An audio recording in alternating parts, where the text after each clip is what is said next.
Mga idol, nandito tayo ngayon sa Gambiuris Resort sa Barangay Ryutuba sa Bayan ng Batarasa sa Palawan. Actually po mga idol, itong resort na ito, it takes mga 30 minutes lang drive from Barangay Ryutuba papunta sa lugar na to. Which is yung lugar na to mga kaibigan ay papunta ng Buliluyan Island, papunta ng Balabac, di ba? So, ito siguro tatakbo lang tayo mga 4 kilometers from Ryutuba papunta sa resort na ito. So, tuklasin natin kung ano ang ganda ng resort na ito dahil sabi nila napakaganda daw sa loob ng resort na ito. Tara, samahan niyo ako mga kaibigan. Siyempre kasama natin ngayon kaibigan natin si Prime. Prime, halika dito. Ito si Prime, kasama natin ngayong gabi. Siyempre yung cameraman natin ay isa ring vlogger, si Calix Musbahar. So, siya muna nautusan ko ngayon mag-camera sa atin dahil wala tayong cameraman. So, tara, pasukin natin ang loob ng Gambiuris Resort. Let's go. Sabi kasi nila, maganda daw yung resort na tumalang overnight at sa murang halaga daw. Kasi base lang yon sa naririnig kong kwento, murang-mura lang daw dito, pwede ka mag-overnight dito. So samahan nyo kami. Ito po yung unang first cottage na nakita natin. Hindi ko alam, information nata ito. And then the other one is receptionist. Ito, yung entrance nila. Magkano yung entrance dito pag pupunta kami dito? Halimbawa yung mga customers nila pupunta rito. Magkano yung entrance sa bata, sa adult? Sa adult po, 50 po. Pag overnight po, 70. Pag Pag hindi po overnight, ano lang po siya, 50 lang. 50. So, pag hindi ka mag-overnight, 50. Pag mag-overnight ka, 70 sa adult. Sa bata, libre naman siya. Ano po, 8 pesos sa bata. Pataas po. 8 years By old, entrance about po. 8 years old, 20, pataas. Okay, so murang-mura mga idol. So, dito lang ito sa Barangay Ryutuba, Batarasa, Palawan. Yes po. Pakikunan mo si ma'am. Yan. Smile. Tapos, Ayan. yung cottage ay 250. Yung cottage, magkano po yung cottage if ever na gusto ng mga customers na mag-cottage dito? Magkano po isang cottage, halimbawa? Depende po, yung kalisa po, nasa 250 po. 250, ano yun? Pwede na tulugan. Pwede siyang tulugan. Overnight na siya. Ilang tao po yung pwede doon sa cottage na 250? So walang limit, basta 250 if ever magkano man sila. Depende po sa inyo kung ilan po kayo. Depende po. Oh, so sobrang mura, di ba? 250 pesos, pwede kayong maging 4, 5, depende kung magkasi kayo sa cottage. Siksikan na lang. Di ba? Siksikan, patong-patong na lang kayo mga idol. Yeah. So let's go, tingnan natin, tuklasin pa natin yung ganda ng resort na ito kasi kung makikita natin mga kanguso, mga idol, sa tuktok na yun, makikita natin yung bundok, di ba? Oo, Medyo ayan, madilim bundok kasi na yun. bundok na yun siya. So ito po yung bahay na may-ari Perfect. ng resort na ito, which is napakaganda, parang mansion, no? Nakikita naman natin, sobrang parang mansion siya, yung bahay na may-ari, may tindahan din dito, if gusto niyo bumili ng mga grocery, mga inumin, mayroon silang. Ni kanina. Opo. So, baka one of these days or tomorrow, baka mabalikan natin tong lugar. Mas maganda ito pag-araw siguro. Oo, feeling ko. Pero yung mga lighting, ay, ano to? Swimming pool? Ay, swimming pool. May Mga pa-entrance. sila na pinapaupahan, yan 250, oo, yan. So, ikutin muna natin hanggang doon, di ba?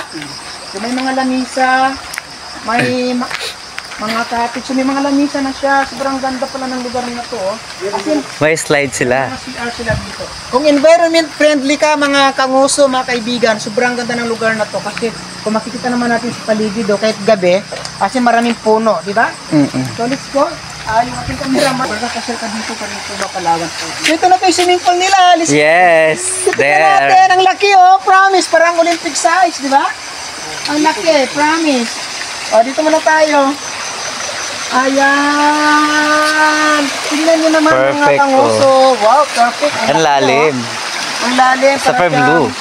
Kahit Parang siyang Olympic size. kahit madilim na siya, kahit gabi na super blue. Oo, di ba? Yes. Ayan. So, Perfect. akyat tayo dito sa tulay-tulay. Oo, Ayan. meron silang hanging bridge. Okay, may hanging bridge po dito.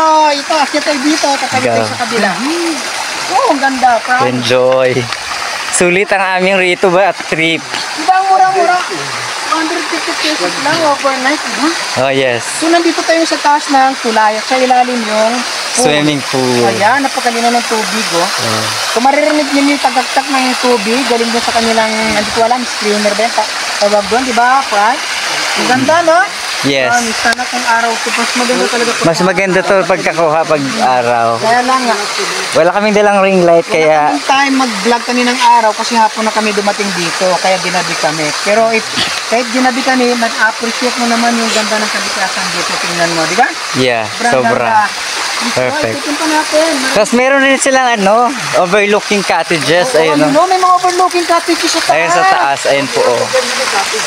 Ayan, meron doon, yung mga ilaw-ilaw na yun, ayun, Yeah. Ayan, ang Ganda. ganda. Parang gusto ko na mag-overnight dito. Ay, ito. Ay, kalisa! Ako din sumakay. Ala, yung cottage nila parang kalisa, oh. Ay, perfect siya. Ganda. Oh, 40-50 din pesos dito. Murang-mura talaga sa mga idol. Pati doon. 1, 2, dalawa.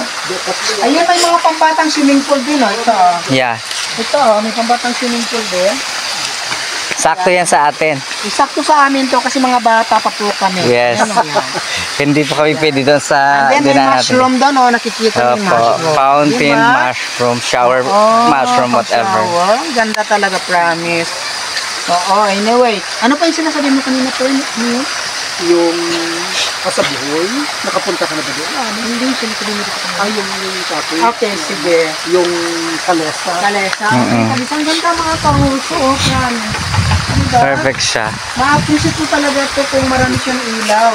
Promise. Ito, oh. Ay, dalawa sila. Ang dalawa siya. Ang ganda, oh. Oo. Diba? Parang Ayan, nanininig oh. yung maging namin Tirador Brando. Kasi parang ganito yung Tirador Brando. Diba? Oo. Oo. Tapos, syempre meron silang slide. Ano ito? Slide. Wow, yakit tayo sa slide. May pa-slide sila. Ayan. May pa-stairs. Yan, may pa-slide pa dito. And then, syempre, Sa tulak kita. Wala nang magbibideo. Wala na mag-video. Ayan yung slide nila. Oh, yan, may slide pa. Ayan, Oh. there. Dito sa, sa adult swimming pool na siya. Ayan. Ito mga idol, napakamura lang entrance nila. 20 sa bata, 50 and 70. And then ang overnight nila is only 250 pesos. Sobrang mura. Di ba? So let's go back there. Balik tayo sa Go. baba. Sige po. Mauna na po kayo. Ayan, thank you so much sa ating photographer na si Khalid. Ayan. So ayan mga. Sulit yung aming road trip from Rocks Point to Rio to. Dito tayo, doon. Oh, meron pa ba doon? Again. Dito na. Okay. Dito na tayo. Sige, sige. So, dito kami dadaan, palabas na entrance kung saan kami galing kanina. Yes po. At syempre, thank you kay Sir Prime dahil dinala niya tayo dito sa isang magandang tourist spot dito sa Rio Toba. Si Sir Prime po is one of a friend ni Sir Fred at saka ni Kang Huso. Yes. And then, ano na nga ang pangalan ng resort na ito ulit? Nakalimutan. Jambor. Ano yun? Gambiore. Gambiores. Gambiores. Resort. Nandito lang po ito, Gambiores Resort. Nandito lang po ito sa Barangay Riutuba, sa Batarasa, Palawan. So mga idol, kung kayo ay gusto niyo mag-relax, gusto niyo pumunta ng Batarasa, pasyalan niyo po ito, Gambiores Resort. Dito lang po sa Riutuba. Napakasulit. Bago magtaratak. Dahil na-tour namin kayo ni Prime dito sa Gambiores Resort sa Barangay Riutuba sa Batarasa, Palawan. Sana po nagustuhan niyo yung video na ito at kung nagustuhan niyo yung video nito, wag mo naman kalimutan mag-comment, like, share at syempre higit sa lahat mga idol mag-subscribe. At syempre maraming salamat. Prime, ano masasabi mo ngayon sa resort ng sobrang ganda? Oh, maganda talaga kasi palagi kami nandito. Ayan. Ayan. Suki na sila. Every week. Ayan. Kaya pala, Most of the time, Ayan. nandito kami Nagbabanding. Kaya kanina sinabi niyang dito tayo, friends, sabi niya may pupuntahan tayo. Ito kaya pala talaga. niya kami niyaya dito ngayong gabi kasi gusto niya rin na makita namin yung ganda ng lugar na ito. Oo, mas maganda ito pag-araw. Okay, so, Okay. ano pa hinatay natin mga idol? Huwag nyo naman kalimutan, bago kami magpaalam, huwag nyo naman kalimutan mag-like, comment, and share. At syempre, Subscribe! Thank you! Bye! Hindi nakasama si Kale.